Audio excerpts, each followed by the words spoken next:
సరే మంచిదండి. తల వంచినట్టు చిన్న ప్రార్థన చేసుకుని వాక్యంలోకి వెళ్దాం. పరిశుద్ర మహాగణుడ, నీ ఘనమైన ఉన్నతమైన శ్రేష్టమైన నామానికి కృతజ్ఞతలు స్తోత్రములు చెల్లించుకుంటున్నాం నాయన. మరి ఒకసారి మమ్మల్ని సజీవ లెక్కలో దాచినాయన, నీ ఉన్నతమైన కృపలో భద్రపరిచి మరలా నీ సన్నిధిలోనికి నాయన వచ్చి నీ మాటలు నాయన వినగలుగుటకు మీరు ఇచ్చిన గొప్ప భాగ్యాన్ని బట్టి కృతజ్ఞతలు స్తోత్రాలు చెల్లించుకుంటున్నాం నాయన. నీ విలువైన మాటలను జ్ఞానం మేము వెళ్ళబోతుండగా మా హృదయాలను ఆయన సిద్ధపరచుకొని నీ తట్టు మా హృదయాలు తిప్పినాయన, నువ్వు చెప్పిన అమూల్యమైన మాటలను ఆయన మా హృదయంలో ముద్రించుకొని వాటిని అనుసరించిన ఆయన మా బ్రతుకులను కొనసాగించగలుగుటకు వృద్ధి చెందించుకొనగలుగుటకు అటు కృపను మహాత్భాగ్యాన్ని గురించి ఆయన చెప్పనైనా నేను తగ్గించుకొని నీ వాక్యాన్ని రచించగలుగుటకు నిన్ను మహిమపరచగలుగుటకు అటు కృపను మహాత్భాగ్యాన్ని గురించి మనం క్రీస్తు వారి అతి పరిశుద్ధ నామమున ప్రార్థన మనలు అడిగి వేడుకుంటున్నాం తండ్రి, ఆమేన్. కూడి వచ్చిన అందరికీ ప్రభు రక్షకుడైన క్రీస్తు నామములో వందనాలు చేస్తున్నాండి. మంచిది ఏ విషయం గురించి మనం మాట్లాడుకుంటున్నాం గుర్తుందా?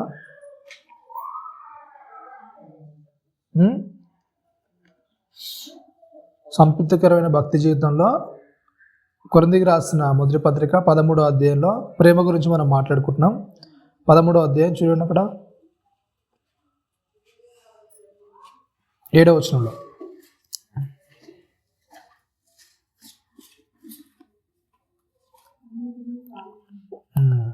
ఇది అంతకు ముందు అది వారు నేర్చుకుందా. ప్రేమ ఏం చేస్తుంది? అన్నిటిని కూడా తాలుకుంటుంది. నెక్స్ట్ ఏంటంట? ప్రేమ ఏం చేస్తుంది? ఇంకా ఏం చేస్తుందంట?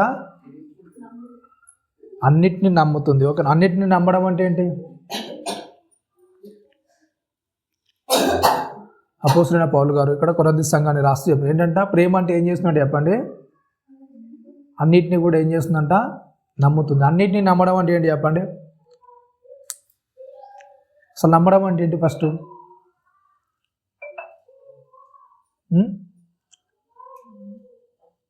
నమ్మడం అంటే, నమ్మకం అంటే ఏంటి అసలు?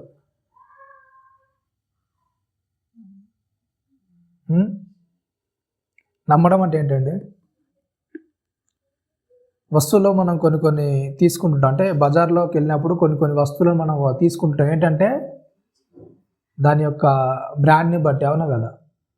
కొన్ని వస్తువులకు కొన్ని దాన్ని నేమ్ అని ఉంటుంది. దాని నేమ్ బట్టి ఏం చేస్తాం చెప్పండి, ఆ వస్తువు బ్రాండెడ్గా మనం ఫిక్స్ అవుతుంది. అంటే దాని మీద నమ్మకం అంతే. ఆ బ్రాండ్ మీద ఏం చేస్తాం చెప్పండి, అది ఎలా చేస్తారు ఏం చేస్తారు మనకు సంబంధం లేదు. కానీ కొన్ని హోటళ్ళకు మంచి పేరు ఉంటాయి. అంటే ఆ హోటల్కి వెళ్తే నమ్మకం, అవునా? కొన్ని కిరాణా సామాన్ల దగ్గరికి మనం వెళ్తాం.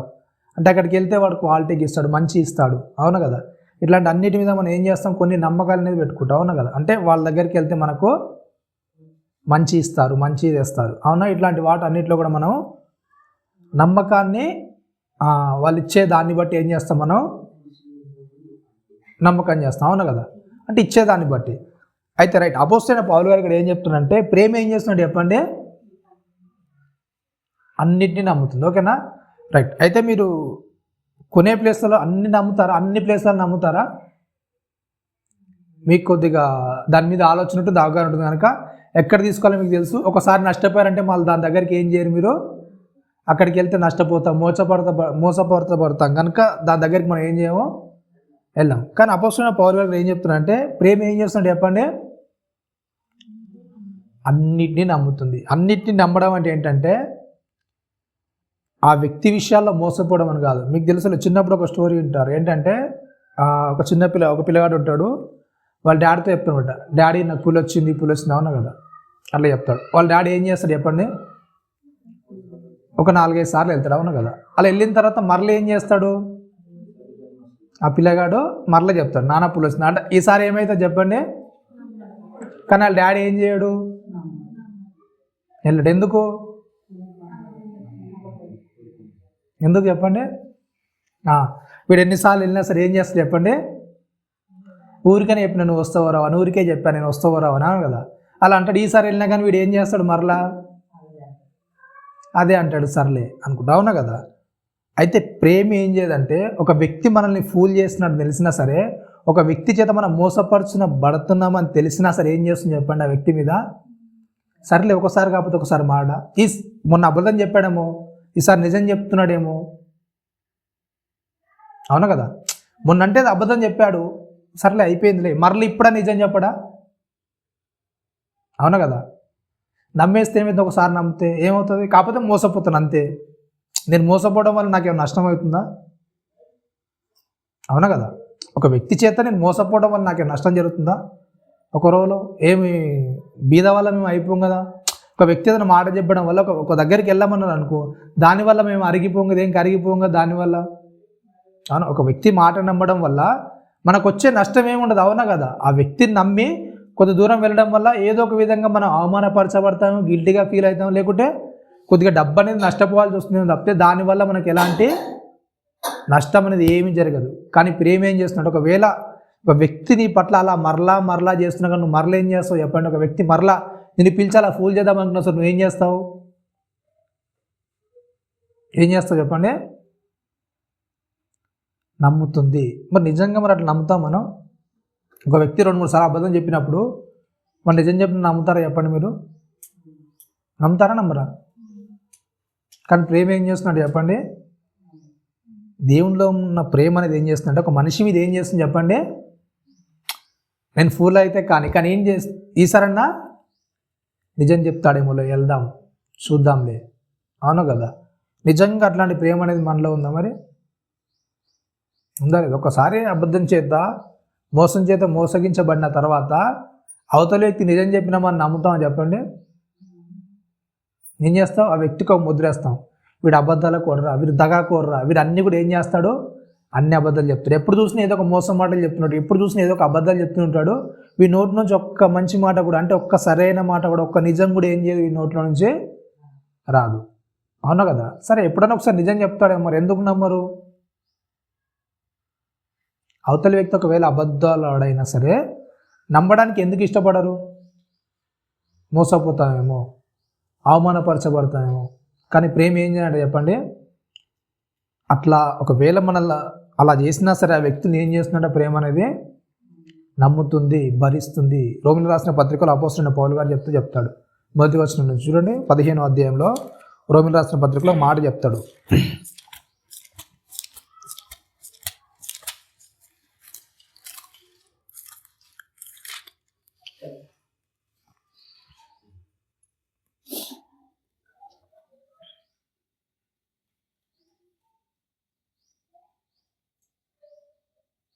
ఏంటంటే 15 మొదటి వచనం నుంచి రోమిలకు రాసిన పత్రిక 15వ అధ్యాయం ప్రారంభ వచనం చెప్తున్నాడు.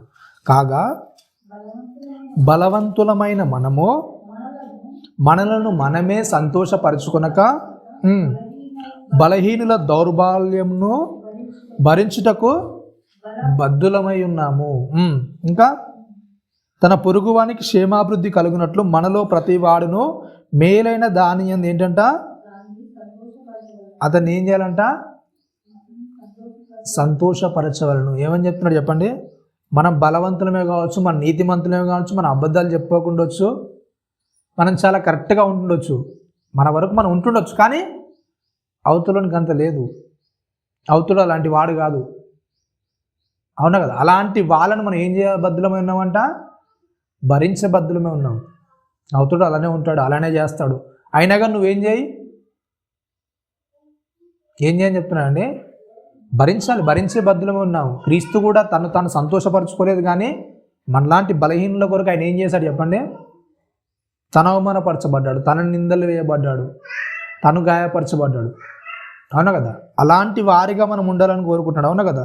తన పొరుగువానికి క్షేమాభివృద్ధి కలిగినట్లు మనలో ప్రతి వాడును మేలైన దాని యందు అతను ఏం చేయాలంట? సంతోషపరచవలను. అవునా కదా? వాడికి అబద్ధాలు చెప్తున్నంటే, వాడికి అన్నీ ఏదో ఒకటి చెప్తున్నంటే ఎందుకు అబద్ధాలు చెప్తాడు?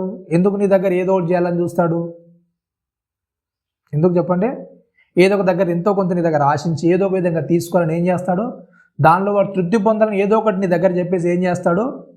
ఏదో ఒక విధంగా ఆశించడమా, తీసుకోవడమా, నేను రప్పించడం ఏదో ఒకటి చేస్తుంటాడు. అలా చేసినప్పుడు నువ్వేం చేయి? వదిలేసేయి. వాడు కోరుకున్న దానికంటే నువ్వు మంచిగానే చేయడానికి ఇష్టపడు, నీ మనస్ఫూర్తిగా నువ్వు చేయడానికి ఇష్టపడు అతనితో. అవునా? వాడు అనుకున్న దాన్ని నువ్వు మనస్ఫూర్తిగా చేయడానికి ఇష్టపడు. దానివల్ల ఎలాంటి నష్టం అనేది కూడా నీకు జరగదు. అవునా కదా? ఎందుకంటే క్రీస్తులో ఉన్న ప్రేమ అనేది ఏంటంటే అవతలను ఎప్పుడు కూడా ఇబ్బంది పరచడానికి, గాయపరచడానికి, నష్టపరచడానికి ఎప్పుడూ ప్రయత్నం చేయదు. కానీ ఏం చేస్తుంది? అతనిలో ఉన్న బలహీనతను తొలగించడానికి, అతన్ని కూడా బలవంతులుగా చేయడానికి ఏం చేస్తుంది? క్రీస్తు ప్రేమ అనేది దోహదం చేస్తుంది. తిమోతికి రాసిన పత్రికలో చెప్తాడు. ఇంకా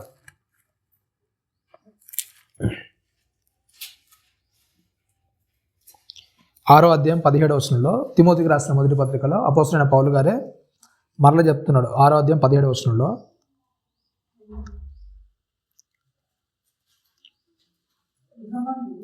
ఏంటంటే, ఇహమందు ధనవంతులైన వారు గర్విష్ఠులు కాక అస్థిరమైన ధనమునందు నమ్మిక ఉంచక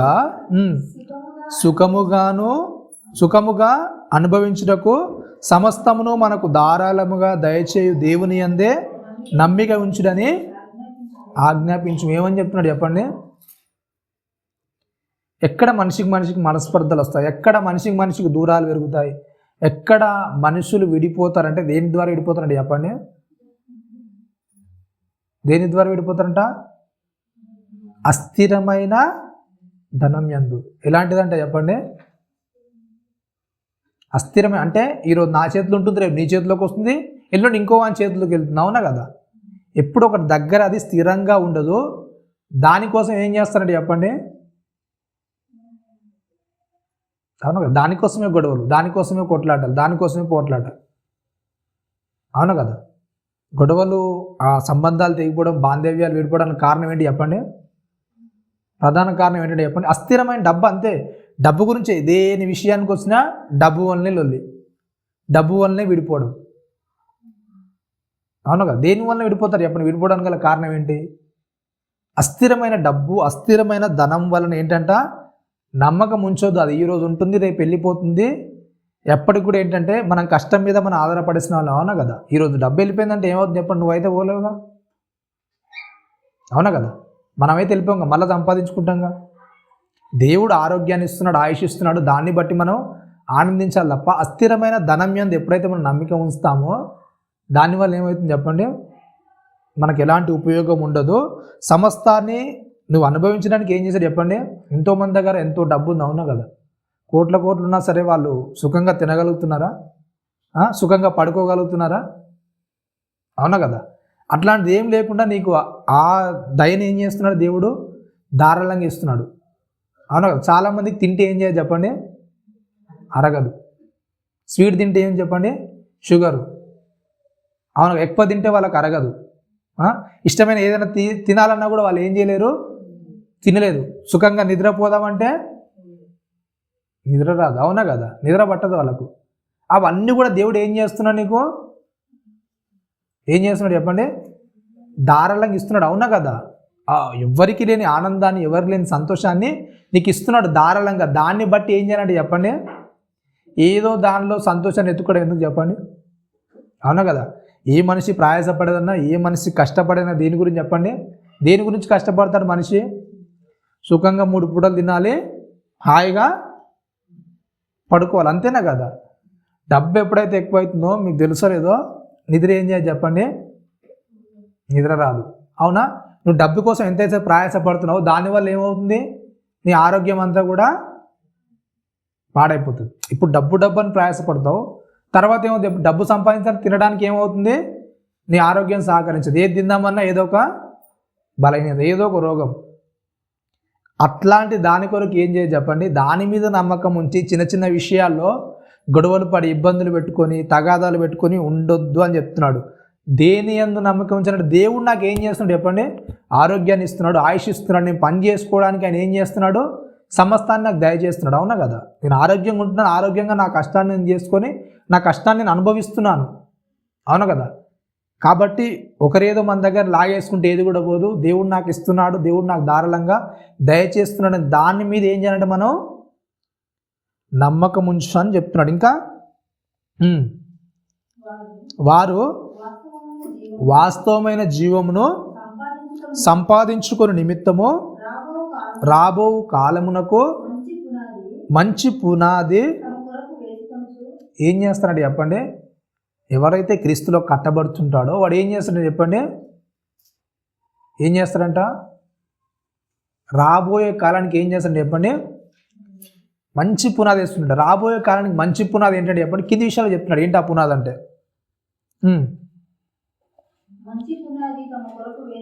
వేసుకొనొచ్చు ఏంటంటే చెప్పండి? మంచి పునాది అంటే ఏంటంట? మంచి పునాది వేసుకోవడం అంటే ఏంటంటే చెప్పండి? ఏంటంట? మనకు రాబోయే కాలానికి మంచి పునాది అంటే ఏంటి చెప్పండి? ఏం చేసుకుంటాం మనమైతే? రాబోయే కాలానికి మంచి పునాది అంటే బంగారం రేట్లు అంటే బాగా పెరుగుతున్నాయండి. ఒక 10 తులాలు కొని పెట్టుకుంటే ఏమవుతుంది చెప్పండి? వచ్చే తరాల్లో ఏమవుతుంది? తులము 10 లక్షలు కూడా దాటొచ్చు. ఒక 10 తులాలు అనుకోండి ఏమవుతుంది? రాబోయే తరాలు ఏమైతే చెప్పండి? ఒక 1 కోటి రూపాయలు అవుతుంది. అవునా కదా? 1 కోటి రూపాయలతో మనం దర్జాగా బతికేయచ్చు. అవునా కదా? రాబోయే తరాల్లో భూముల జాగాలు చాలా పెరుగుతున్నాయంట. కాబట్టి ఏం చేయొచ్చు? దాన్ని సంపాదించుకున్నాం అనుకోండి ఏమవుతుంది చెప్పండి? రాబోయే తరాల్లో రాబోయే కాలంలో మనం ఏం చేయొచ్చు? దర్జాగా ఉండొచ్చు. అవునా కదా? ఏంటంట?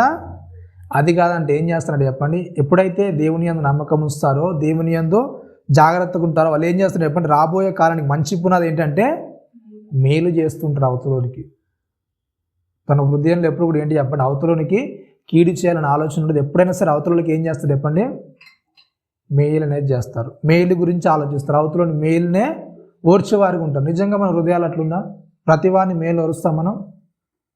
ఒకసారి చెక్ చేసుకోండి. మనం ప్రతివారి మేలును ఓరుస్తాం, లేకపోతే కొద్దిమంది మన హృదయాల్లో ఉండి వాళ్ళని మేలును చూస్తే మనం ఓరుకుంటాం అనేది ఒకసారి ఆలోచించుకోండి. నెక్స్ట్ ఏంటంట? ఏంటంటే చెప్పండి? వాళ్ళ దగ్గర ఏముంటుందంట? ధనము.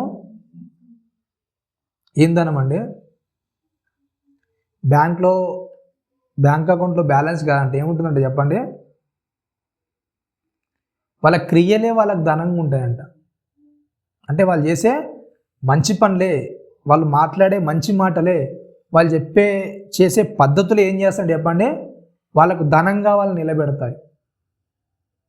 ఓకేనా? వాళ్ళు ప్రవర్తించే విధానము, వాళ్ళు మాట్లాడే మాట తీరు, వాళ్ళ అవతలతో నడుచుకునే ఇవన్నీ కూడా వాళ్ళకి ఏంటంటే చెప్పండి? ధనంగా వాళ్ళకి కనబడతాయి. అవునా? అవతల ద్వారా నుంచి రెస్పెక్ట్ అనేది డబ్బును బట్టి కాదంట. దేని ద్వారా వస్తుందంటే చెప్పండి? సత్క్రియల వలన. సత్క్రియ అనే దాని నుంచి ఏమవుతుందంట? వాళ్ళకి రెస్పెక్ట్ అనేది వస్తుంది. అంటే లోకంలో ఎలా ఇస్తారు గౌరవం అనేది? మంచి ఉంగరాలు పెట్టుకొని, మంచి కడియాలు పెట్టుకొని, అవునా కదా? మంచి మంచి దుస్తులు ధరిస్తే ఏమవుతుంది చెప్పండి? రెస్పెక్ట్ అనేది వస్తుంది. కానీ దేవుని దగ్గరకు వస్తాను ఎలా వస్తున్నట్టు చెప్పండి? నీకు రెస్పెక్ట్ అనేది దేవుడు నీకు ఇప్పించాలంటే, గొప్ప పొజిషన్లో నేను ఉంచాలంటే ఏం చేయాలంటే చెప్పండి? సత్క్రియలు ఎప్పుడైతే మంచి పనులు చేస్తావో, మంచి పద్ధతిలో నడుస్తావో, దేవుడు ఏం చేస్తాడు చెప్పండి? నేను కంపల్సరిగా ఒక మంచి ప్లేస్లో ఉంచేస్తాడు. నెక్స్ట్ ఏమని చెప్తున్నాడు ఇంకా? ఔదార్యం. ఔదార్యం అంటే ఏంటండి? ఔదార్యం కొనసాగిస్తూ చెప్తున్నాడా? తన ధనములో ఔదార్యం అంటే ఏంటంటే చెప్పండి? ఏంటంటే ఔదార్యం అంటే మన దగ్గర ఉన్నదాన్ని ఏం చేయడం చెప్పండి? అవసరాల్లో ఉన్నవారికి ఏం చేయడం చెప్పండి? ఇస్తామా నిజంగా? మరి ఇస్తారా ఎరండి? మన దగ్గర ఉన్నది ఒకరికి ఉపయోగపడుతుందంటే మనం ఇస్తామా ఏమా? ఒకసారి చెక్ చేసుకొని ఏంటంట? ఒకవేళ క్రీస్తులో మనం ఎదుగుతుంటే, క్రీస్తులో మనం పెరుగుతుంటే మనలో ఏం జరుగుతుందంటే చెప్పండి? ఔదార్యత అనేది పెరుగుతుందంట. ఔదార్యత ఏం చేస్తుందంటే తమ ధనములో ఇతరులకు పాలిచ్చు వారినై ఉండవాలని వారికి ఆజ్ఞాపించు. ఏమని చెప్తున్నాడు చెప్పండి? అలా ఉండాలి. ఎప్పుడైతే మనం క్రీస్తులో ఫలిస్తున్నామో మన ఫలింపు అనేది ఏం చేయాలంటే అవతలోనికి ఏం చేయాలి చెప్పండి? ఏం చేయాలంట? మన ఎదుగుతున్న స్థితి అనేది మన తగ్గింపు తత్వంలో, మన మాట్లాడే మాట విధానంలో, మనం ప్రవర్తించే ప్రవర్తనలో అవతలోనికి ఏం చేయాలి చెప్పండి? అవతలి వ్యక్తికి అవే కనబడాలి క్రీస్తులో. అవునా కదా? మరి నిజంగా క్రీస్తులో ఫలిస్తున్న వాళ్ళు అవే కనబడుతున్నాయి చెప్పండి? అవునా కదా? 4 డబ్బులు వెనకే కానీ ఏం చేస్తారు చెప్పండి? రంగురంగుల బట్టలు, రంగురంగుల కోట్లు. అవునా? అంటే ఎప్పుడైతే మనం క్రీస్తు ఎదుగుతున్నామో మనలో పెరగాల్సింది ఏంటంటే క్రీస్తు యొక్క ఔదార్యము, క్రీస్తు యొక్క ప్రేమను అవతలను చూపించే వారికి ఉండాలి తప్ప మళ్ళీ మనం కనబరుచుకునే వారికి ఎప్పుడు కూడా బయటకు చూపించడానికి ఇష్టపడద్దు. అవునా? క్రీస్తు అయితే ఏదైతే కనపరిచారో దాన్ని మనం చేయడానికి ఇష్టపడాలి తప్ప ఆ క్రీస్తు మాటను పక్క పెట్టేసి, క్రీస్తు క్రియలను పక్క పెట్టేసి మళ్ళీ మనం ఎప్పుడైతే చూపించుకోవడానికి ఇష్టపడుతుంటామో దాన్ని బట్టి ఏమవుతుంది చెప్పండి? క్రీస్తుకు అంటే దేవునికి ఘనత రాకుండా ఏం చేస్తాం? మళ్ళీ మనమే మెప్పించుకున్న వారు ఉంటాం. కాబట్టి ఏంటంటే క్రీస్తు యొక్క ప్రేమ అనేది ఏం చేస్తుంది చెప్పండి? అన్నిటిని కూడా ఏం చేస్తుంది? నమ్ముతుంది. ఏం చేస్తుంది చెప్పండి? ఏ విషయాలు ఉన్నా సరే, ఎలాగైనా సరే, ప్రతి పరిస్థితిలో కూడా ఏం చేస్తుంది? క్రీస్తు ప్రేమ అనేది ఏం చేస్తుందంట? నమ్ముతుంది. అంటే ప్రతి వారిని కూడా వాడు మోసం చేస్తున్నాడని తెలిసినా, వాడు కావాలనే చేస్తున్నాడని తెలిసినా కానీ ఏం చేస్తుంది? క్రీస్తు ప్రేమ అనేది ఏం చేస్తుంది? నమ్ముతుంది. వారిని ఏం చేస్తుంది? ముందుకు తీసుకెళ్ళడానికి ప్రయత్నం చేస్తూ ఉంటుంది. ఓకేనా?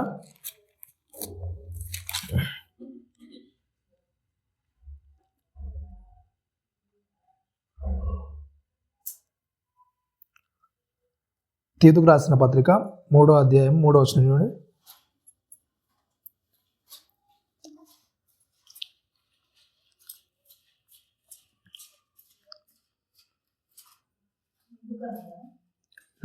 ఎందుకనగా మనము కూడా మునుపు అవివేకులమును అవిధేయులమును మోసపోయిన వారమును నానా విధములైన దురాశలను భోగములకును దాసుమునై ఉండి దుష్టత్వమునందును అసూయందును కాలము గడుపుచు అసహ్యులమై ఏంటంట ఒకరినొకడు ద్వేషించుకొని ఉంటిమి. ఏం చేసి ఎందుకనగా అని చెప్తున్నాడు. ఏంటంటే చెప్పండి, ఎందుకు అలా ఉండాలని చెప్తున్నాడంటే, పూర్వము మీరు క్రీస్తుని ఎరగనప్పుడు, క్రీస్తు గురించి మీకు తెలియనప్పుడు మీరు కూడా ఏం చేస్తారు చెప్పండి? ఏం చేశారు? బయట వాళ్ళు ఎలా అయితే చేస్తున్నారో, బయట వాళ్ళు ఎలా అయితే నడుచుకుంటున్నారో అలాగే మీరు కూడా ఏం చేశారు? అప్పుడే చేశారు, ఇప్పుడు కూడా చేస్తున్నారా? ఏమని చెప్తున్నాడు? ఎందుకనగా మనం కూడా మునుపు అవివేకులమును అవిధేయులమును మోసపోయిన వారును నానా విధములైన దురాశలకు భోగములకును దాసులమై ఉండి దుష్టత్వమందును అసూయందును కాలం గడుపుచు అసహ్యులమై ఒకరినొకడు ఏంటంట ద్వేషించుంటుమి. అంటే అప్పుడే ఉన్నామా, ఇప్పుడు కూడా ఉన్నాం? మరి ఆ పద్ధతి అనేది క్రీస్తు నమ్మకం ముందు ఉందా? క్రీస్తులోనికి వచ్చిన తర్వాత కూడా అదే ఉందా? నా ఉంటిమి. కానీ నెక్స్ట్ ఏంటంట, మన రక్షకుడైన దేవుని యొక్క దయయు మానవుల ఎడల ఆయనకున్న ప్రేమయు ప్రత్యక్షమైనప్పుడు మనము నీతిని అనుసరించి చేసిన క్రియల మూలముగా కాక తన కనికరము చొప్పుననే పునర్జన్మ సంబంధమైన స్నానము ద్వారాను పరిశుద్ధాత్మ మనకు నూతన స్వభావము కలుగజేయుట ద్వారాను మనల్ని రక్షించిన. ఏంటంటే చెప్పండి, ఏమైందంట? మనమేదో గొప్ప క్రియలు చేస్తున్నామని కాదు, కానీ మనమేదో మంచి వాళ్ళమే ఉన్నాం అని కాదు, కానీ ఏంటంటే చెప్పండి, ఏంటంట క్రీస్తుకు మన ఎడలో ఉన్న ప్రేమను బట్టి ఏం చేస్తామంటే చెప్పండి, క్రీస్తు మనల్ని రక్షించడం ద్వారా, ఆ పునర్జన్మ సంబంధమైన స్నానం ద్వారా మన స్వభావం ఏంటంటే చెప్పండి ఏమైందంట? ఏమైంది? నూతన పరచబడడం వలన అంట. అంటే మన స్వభావం అనేది ఏమైందంటే చెప్పండి మార్పు చెంది, అంటే క్రీస్తులోనికి రాకముందు క్రీస్తులోనికి వచ్చిన తర్వాత మన స్వభావం అనేది ఏం చేయాలంటే చెప్పండి మారిపోవాలి. అవునా కదా? ఇంతకుముందున్న స్వభావం అంతా కూడా పాతది ప్రాచీనమైన దాన్ని అంతా కూడా ఏం చేయాలి చెప్పండి, దాన్ని సిలివేసేయాలి. ఏదైతే క్రీస్తు నీ ఎడల చూడాలనుకుంటున్నాడో, క్రీస్తు ఏదైతే నీ యొద్ద ఆశిస్తున్నాడో ఆ స్వభావాన్ని ఏం చేయాలి? మనం దినదినం ఏం చేసుకోవాలి చెప్పండి? వృద్ధి చేసుకుంటుండాలి, మనలో వృద్ధి చెందించుకుంటుండాలి. ఎప్పుడైతే అలాంటి స్వభావాన్ని మనం పెంచుకుంటుంటామో, అలా క్రీస్తులో మనం ఎదుగుతూ ఉంటామో, క్రీస్తుని బట్టి మనం కూడా ఏం చేస్తాం చెప్పండి, క్రీస్తు ఎలాగైతే అందరినీ ప్రేమించాడో, క్రీస్తు ఎలాగైతే అందరిలా దయగలిగి ఉన్నాడో, క్రీస్తు ఎలాగైతే ఆయన కరుణను ప్రతి వ్యక్తి అలా చూపించాడో, అలా మనం కూడా ఏం చేస్తాం చెప్పండి, దినదినము వృద్ధి చెందుతాం. చెప్తున్నాడు ఇంకా 4వ వచనంలో, 8వ వచనంలో 3:8 ఈ మాట నమ్మదగినది గనుక ఏంటంట, ఈ మాట నమ్మదగినది గనుక దేవుని యందు విశ్వాసం ఉంచిన వారు ఏంటంట సత్క్రియలను శ్రద్ధగా చేయుటయందు మనస్సుంచున్నట్లు నీవి సంగతులను గూర్చి దృఢముగా చెప్పవాలని కోరుచున్నాను. ఇవి మంచివియు మనుషులకు ఏంటంట ఇవి మంచివి మనుషులకు ఏంటంటే చెప్పండి ప్రయోజనకరమైనవి. ఏ మంచి అంటే చెప్పండి ఏంటివంట మంచివి ఏవండి? ఏ మంచి అని చెప్తున్నాడు? పునర్జన్మ సంబంధమైన స్నానం ద్వారా మనం ఏవైతే క్రీస్తులో ఫలించే ఫలాలు ఉన్నాయో అవన్నీ కూడా ఏంటంటే చెప్పండి క్రీస్తు ద్వారా మనం ఫలించే ఫలాలన్నీ కూడా ఏంటంట మంచివి. అవన్నీ కూడా మంచివి. ఎందుకు మంచివి అంటే మనుషులందరూ కూడా ఏం చేస్తారు చెప్పండి అవి ప్రయోజనాన్ని చేకూరుస్తాయి. ఏదైతే మనం క్రీస్తులో ఎదుగుతున్నామో దాన్ని బట్టి మనుషులకు ఏమవుతుంది చెప్పండి ప్రయోజనం అనేది ఉండాలి. భూమి మీద మనం బ్రతుకుతున్నామంటే అవతలోనికి ఏం చేయాలి చెప్పండి? మన వల్ల ఏం చేయాలి?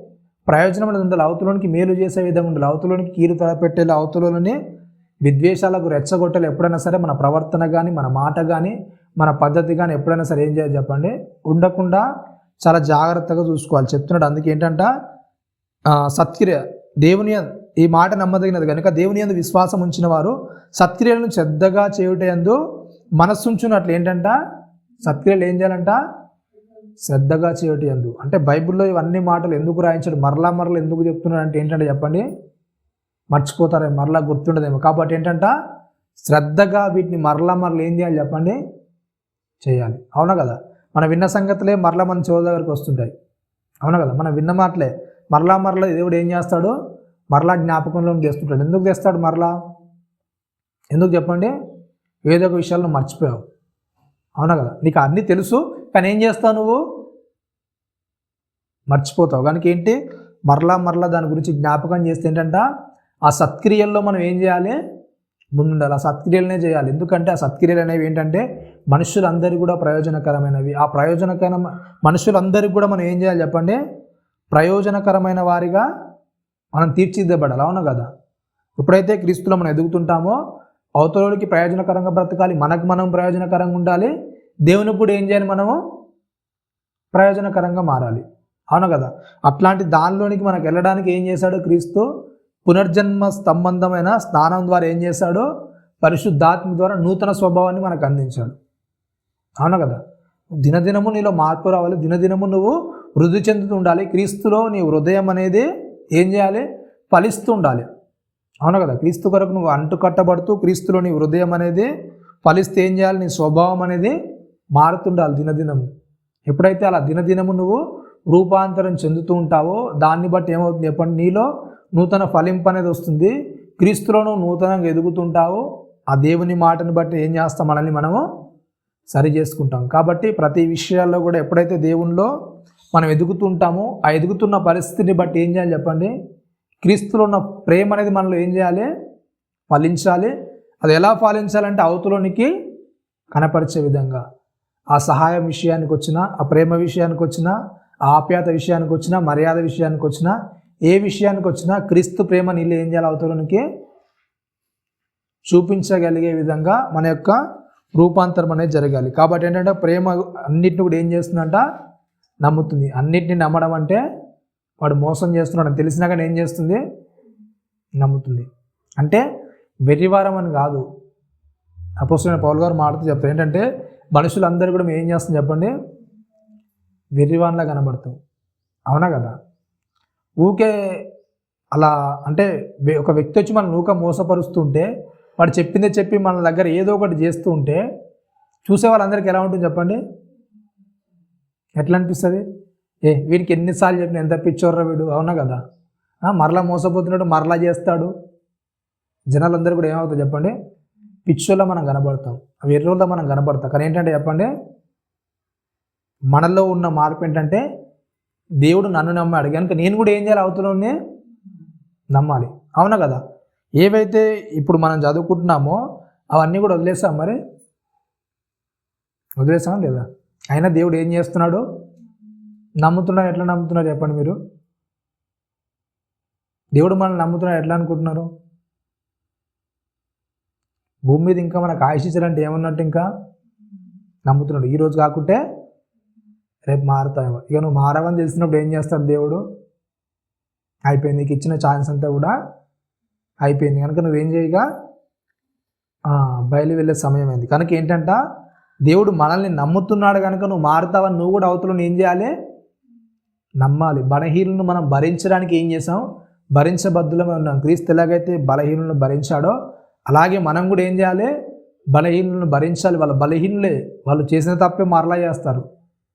వాళ్ళు కావాలని అంటే మళ్ళీ మోసం చేస్తున్నాను వాళ్ళు అనుకుంటారు. కానీ ఏంటి చెప్పండి, మనకు అన్నీ తెలుసు. కానీ ఏంటి, సర్లే ఒకసారి కాకుండా ఒకసారి మారడా అనే అవకాశం దేవుడు ఎలాగైతే మనకు అవకాశం ఇస్తున్నాడో మనం కూడా ఏం చేయాలి? అవతలనికి అవకాశము ఇస్తూనే ఉండాలి. కాబట్టి విన్న మాట మన హృదయంలో ఫలించాలని కోరుకుంటూ క్రీస్తు కొరకు మనకు అంటుకట్టబడి క్రీస్తులో ఫలించాలని కోరుకుంటూ ఇచ్చిన మాటలు ముగిస్తున్నాం. తల ఉంచుకొని ప్రార్థించుకుందాం. పరిశుద్ధ మహాగణుడా, నీ ఘనమైన ఉన్నతమైన శ్రేష్టమైన నామానికి కృతజ్ఞతలు స్తోత్రము చెల్లిస్తున్నాం నాయన. విన్న మాటలు నేను హృదయంలో ఫలించినైనా నీ కొరకు అంటుకట్టబడిన ఆయన ఇదిగో నాయన, మేము మోసపోతున్నట్టు కాదు కానీ నాయన, నీవు చూపించిన ప్రేమను నాయన మరలా మనుషుల పట్లనైనా మేము మరలా నాయన ఎలాంటి స్వార్థం లేకుండా నిష్కపటంగా నాయన మరలా తిరిగి చూపించగలుగుటకు, ప్రేమించగలుగుటకు మీ యొక్క ఆత్మ యొక్క సహాయాన్ని, వాక్య తోడ్పాటును మాకు అనుగ్రహించిన ఆయన.